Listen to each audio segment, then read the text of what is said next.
Dairy ಕಾರ್ಯದರ್ಶಿ ಹಾಗೂ ಹಾಲು ಪರಿವೀಕ್ಷಕರ ಮೇಲೆ ಹಾಲು ಸುರಿದು ಗಲಾಟೆ ಮಾಡಿರುವ ಘಟನೆ ತಡವಾಗಿ ಬೆಳಕಿಗೆ ಬಂದಿದೆ.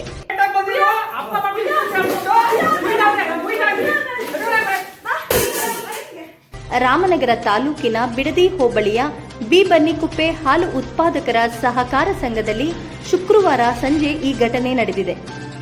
ಹಾಲಿನ ಗುಣಮಟ್ಟ ಪರೀಕ್ಷೆ ವೇಳೆ ರಶ್ಮಿ ಅವರು ತಂದಿದ್ದ ಹಾಲಿನಲ್ಲಿ ನೀರಿನ ಅಂಶ ಇರುವುದಾಗಿ ತಿಳಿಸಿದಾಗ ರಶ್ಮಿ ಆಕೆಯ ಪತಿ ಚಂದ್ರು, ಸಂಘದ ಸಿಇಒ ಚಿಕ್ಕಣ್ಣ ಮತ್ತು ಹಾಲು ಪರಿವೀಕ್ಷಕ ರಾಮಣ್ಣ ಅವರ ಮೇಲೆ ಹಾಲನ್ನು ಚೆಲ್ಲಿ ಅವಾಚ್ಯವಾಗಿ ಬೈದಿರುವ ಘಟನೆ ನಡೆದಿದ್ದು, ಈ ಸಂಬಂಧ ಬಿಡದಿ ಪೊಲೀಸ್ ಠಾಣೆಯಲ್ಲಿ ದೂರು ದಾಖಲಾಗಿದೆ.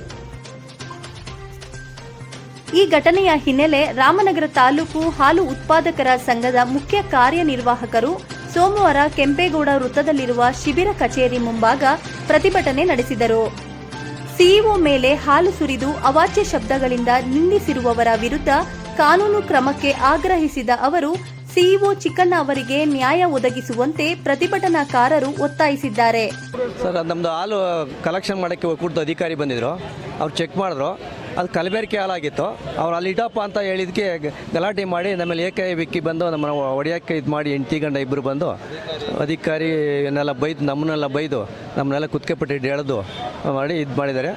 ಅದಕ್ಕೆ ನಾವು ರಕ್ಷಣೆ ಬೇಕು ಅಂತ ಬಿ.ಬನ್ನಿಕುಪ್ಪೆ ನಾವು ಚಂದ್ರಪ್ಪ ಮತ್ತು ಅವನ ಹೆಂಡತಿ ಮೇಲೆ ಬಿ.ಬನ್ನಿಕುಪ್ಪೆ ಹಾಲು ಉತ್ಪಾದಕ ಸಹಕಾರ ಸಂಘದಲ್ಲಿ ನಮ್ಮ ಮಿತ್ರದ ಕಾರ್ಯದರ್ಶಿಯ ಮೇಲೆ ಕಲಬೆರಕೆ ಹಾಲು ಬಂದಾಗ ಈ ನಮ್ಮ ಒಕ್ಕೂಟದ ಅಧಿಕಾರಿಗಳು ಚೆಕಿಂಗ್ ಹೋದಾಗ ಕಲಬೆರಕೆ ಅಂತ ಬಂದಿರ್ತದೆ.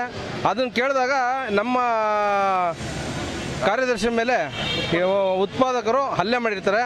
ಇದನ್ನೆಲ್ಲ ಖಂಡಿಸಿ ನಮ್ಮ ತಾಲೂಕಿನ ಎಲ್ಲ ಸಿಇಒಗಳು ಬಂದು ಶಿಬಿರ ಕಚೇರಿಗೆ ಮುತ್ತಿಗೆ ಹಾಕಿದ್ದೀವಿ. ಅದರಿಂದ ನಮಗೆ ನಮ್ಮ ತಾಲೂಕಿನ ಎಲ್ಲ ಕಾರ್ಯದರ್ಶಿಗಳಿಗೆ ನ್ಯಾಯ ಒದಗಿಸ್ಬೇಕು, ನಮ್ಗೆ ರಕ್ಷಣೆ ಕೊಡಬೇಕು. ಒಕ್ಕೂಟದಲ್ಲಿ ಗುಣಮಟ್ಟ ಕೇಳ್ತಾರೆ. ನಾವು ಗುಣಮಟ್ಟ ಕೇಳಕ್ಕೆ ಹೋದರೆ ಈ ಥರ ಉತ್ಪಾದಕ ಗಲಾಟೆ ಮಾಡ್ತಾರೆ. ಆದ್ದರಿಂದ ದಯವಿಟ್ಟು ವ್ಯವಸ್ಥೆಗೆ ಮತ್ತು ಆಗಿರೋಂಥ ಅನ್ಯಾಯಕ್ಕೆ ನ್ಯಾಯ ದೊರಕಿಸ್ಬೇಕು ಅಂತ ಕೇಳ್ಕೊತಾ ಇದ್ದೀನಿ.